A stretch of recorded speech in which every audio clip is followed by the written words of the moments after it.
Di Tiongkok, Golden Finance 117 yang dulu dipuji akan jadi gedung tertinggi ketiga, namun terhenti akibat kejatuhan pasar saham 1 dekade lalu, kini melanjutkan konstruksinya.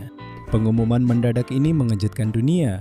Selama lebih dari 10 tahun, gedung pencakar langit yang hampir selesai namun terbengkalai ini menjadi gedung tertinggi di dunia tanpa penghuni. YouTuber mulai diam-diam menyelinap ke puncak, membuat video viral dan menarik perhatian media internasional. Sekarang ternyata gedung ini akan diselesaikan dan akhirnya akan dihuni. Dalam video ini, kami akan membahas semua yang perlu Anda ketahui tentang perkembangan terbaru ini. Dari data mengejutkan di balik gedung unik ini, hingga perjalanan naik turun yang membawa kita ke saat ini, dan langkah yang bisa diambil. Sejak pengumuman April 2025 inilah harapan ke depannya. Hal pertama yang perlu diketahui tentang Golden Finance 117 sederhananya adalah betapa besar dan luar biasanya bangunan ini sebenarnya. Gedung ini terdiri dari 117 lantai dan tinggi 597 meter, 1.959 kaki. Gedung ini lebih tinggi dari semua bangunan di luar Asia, dan tingginya sekitar 2 kali The Shard di London. Saat ini, hanya 5 gedung di bumi yang lebih tinggi, 2 diantaranya di Tiongkok.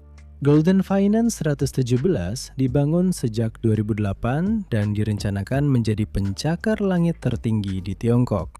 Golden Finance 117 kini telah dikalahkan oleh Menara Shanghai setinggi 2073 kaki dan Ping An Finance Center yang terakhir hanya unggul 6 kaki.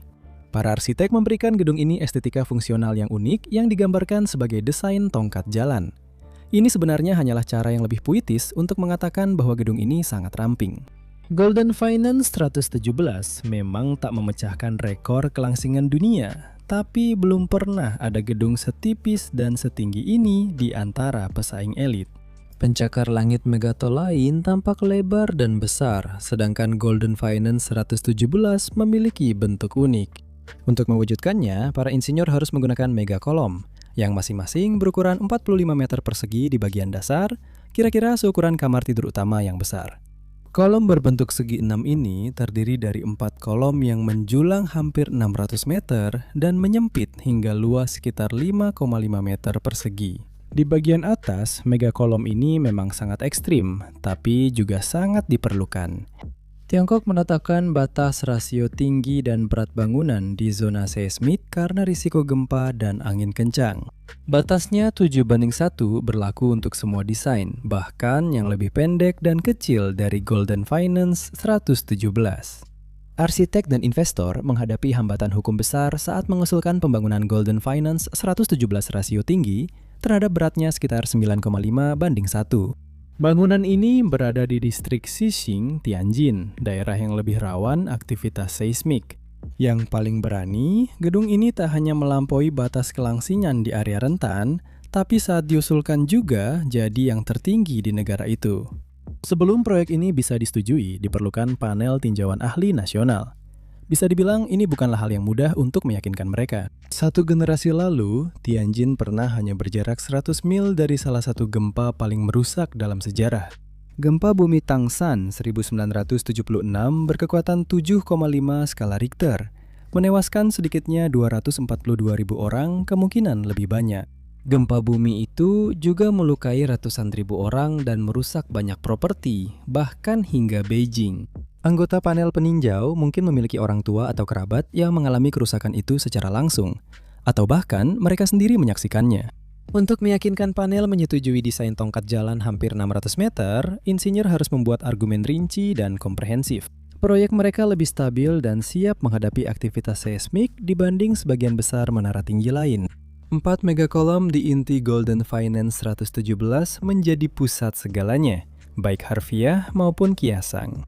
Kolom-kolom ini mengelilingi inti baja, memberi ketahanan tinggi terhadap puntiran dan gaya lateral.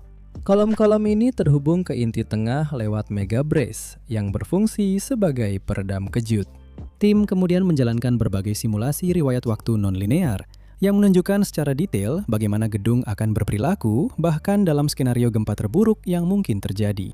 Selain menampilkan kelayakan gedung, pengembang juga mengemukakan alasan ekonomi yang kuat. Golden Finance 117 awalnya direncanakan sebagai pusat pengembangan mewah serbaguna bagi kalangan super kaya. Meskipun namanya mencurigakan seperti penjahat, skema Golden Metropolitan menjanjikan dorongan besar untuk ekonomi Tianjin dengan menciptakan distrik keuangan mini dan pusat gaya hidup mewah. Panel terkesan dengan presentasinya hingga menyetujui proyek 1,2 miliar dolar itu, meski melanggar pedoman industri. Walau layak diberitakan, penting dicatat bahwa hal ini tidak seaneh yang Anda kira.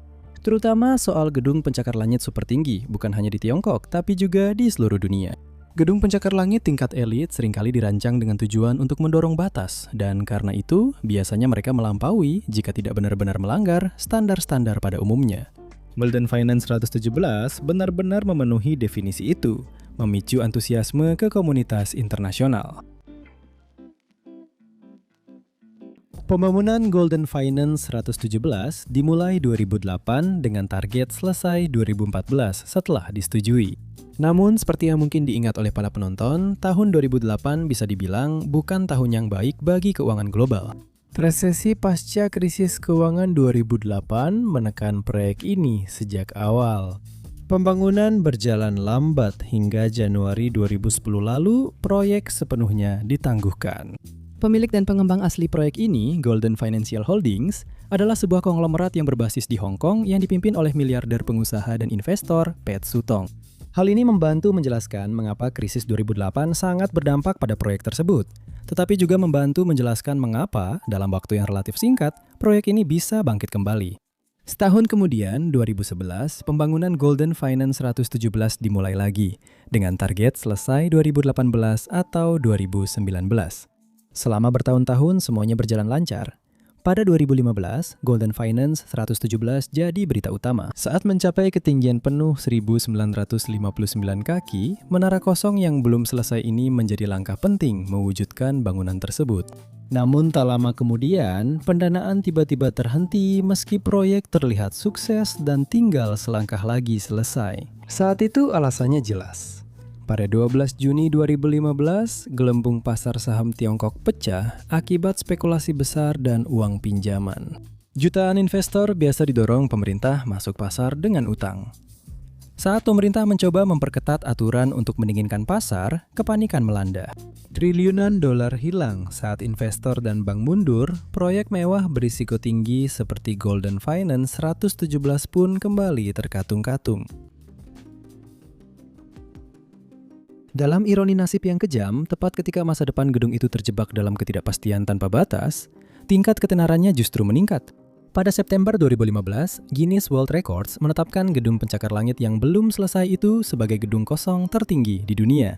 Gelar yang harus disandangnya selama 1 dekade berikutnya. Apa yang awalnya dimulai sebagai mahakarya arsitektur mutakhir yang ambisius dan menarik, kini perlahan mulai berubah menjadi noda yang membuat frustrasi pada reputasi infrastruktur Tiongkok yang telah susah payah dibangun. Negara ini menjadi juara pencakar langit. Tiongkok punya lebih banyak pencakar langit daripada gabungan 11 negara teratas lainnya. Golden Finance 117, yang seharusnya menjadi salah satu yang terbaik dan paling inovatif, justru mendominasi langit Tianjin dalam kondisi terbengkalai. Meski belum dikonfirmasi, ada spekulasi kredibel bahwa total biaya proyek gagal ini melebihi 7 miliar dolar Amerika Serikat. Pada April 2020, saat pandemi COVID-19 melanda ekonomi global, pejabat Tiongkok mengeluarkan aturan baru perencanaan kota yang melarang pembangunan gedung di atas 500 meter beserta pembatasan lain. Ini dianggap sebagai pukulan akhir. Golden Finance 117 kini berdiri sebagai upaya terakhir yang kelam dari era yang telah berlalu dan takkan pernah dihidupkan lagi. Motivasi Tiongkok untuk peraturan anti gedung pencakar langit yang baru ini sebagian bertujuan untuk mencegah kegagalan besar di masa depan seperti Golden Finance 117. Namun, meskipun ada upaya mereka, pers internasional terus memberitakannya. Beberapa laporan sangat kritis. Artikel Huffington Post menyebut Golden Finance 117 sebagai mainan rusak yang mempermalukan Tiongkok. Artikel itu menyebut gedung tersebut ditinggalkan, dilupakan, tersembunyi, dan tanpa harapan untuk hidup kembali. Artikel itu menyebut Golden Finance 117 sebagai pencakar langit hantu, istilah yang mencerminkan pandangan masyarakat umum. Topik ini populer di kalangan YouTuber, jurnalis, dan media yang tertarik pada tempat paling aneh di dunia serta kisah nyata yang aneh. Selama 10 tahun yang panjang, di tengah lautan perubahan dan perkembangan di salah satu negara paling inovatif di dunia, pencakar langit hantu itu menutupi langit. Dengan 13 dari 128 lantainya masih belum selesai. Latar belakang luar biasa ini membuat pengumuman April 2025 sangat tak terduga dan mendebarkan. Pejabat mengumumkan izin konstruksi baru.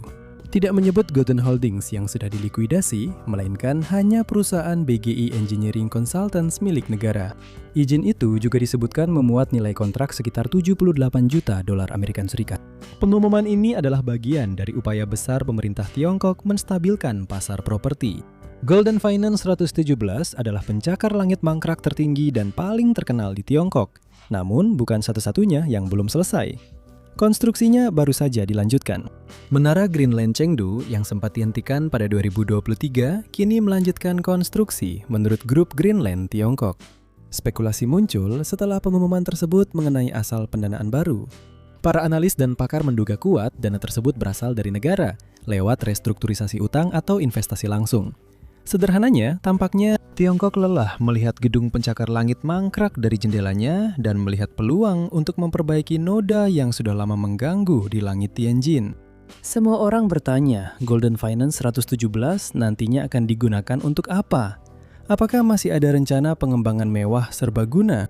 Terkait hal itu, apakah gedung tersebut bahkan akan tetap menggunakan nama yang sama atau akan mengadopsi nama baru? Pejabat Tiongkok belum memberi jawaban jelas. Paling tidak, dalam hal ini, izin-izin tersebut hanya menyebutkan pengembangan yang disebut sebagai koridor komersial. Namun tampaknya tidak memberikan rincian konkret lebih dari itu. Satu pertanyaan penting yang telah terjawab, setidaknya untuk saat ini, adalah kapan kita bisa mengharapkan gedung tersebut selesai dibangun, yaitu pada tahun 2027. Bagi gedung luar biasa yang dulu dianggap mustahil terwujud, target tanggal ini terasa sangat cepat dan mengejutkan. Namun jika mengingat skenario unik dan betapa dekatnya gedung pencakar langit hantu ini selesai dibangun, hal itu masuk akal. Para ahli tetap mengingatkan agar berhati-hati dengan optimisme kita, karena larangan pembangunan gedung di atas 500 meter sejak 2020 masih berlaku. Golden Finance 117 adalah kasus khusus gedung yang sudah disetujui sebelum aturan baru berlaku, dan pendanaan masih bisa jadi masalah bagi Golden Finance 117. Penjualan properti berjalan lambat dan tingkat hunian telah menjadi masalah yang terus berlanjut sejak pandemi. Masalah ini jadi perhatian utama Golden Finance, terutama bagi pengembang yang sudah habiskan jutaan untuk gedung perkantoran besar tapi tak terpakai. 117 yang diperkirakan punya hampir 100 lantai, kantor kelas A yang hanya orang sangat optimis saja yang yakin bisa terisi dalam waktu dekat. Ketidakpastian ini dapat membahayakan konstruksi dan masa depan gedung. Namun demikian, Golden Finance 117 atau apapun nama akhirnya nanti, sudah hampir mencapai garis akhir. Terlepas dari apakah ini menjadi kawasan keuangan mini baru di Tianjin atau tidak, untuk saat ini, kita bisa menantikan kebangkitan heroik bangunan unik yang sempat ditinggalkan oleh dunia arsitektur. Apapun dampaknya, jika selesai, gedung ini pastinya akan menjadi kejayaan teknik dan penebusan berani bagi apa yang dulunya dicap sebagai kegagalan.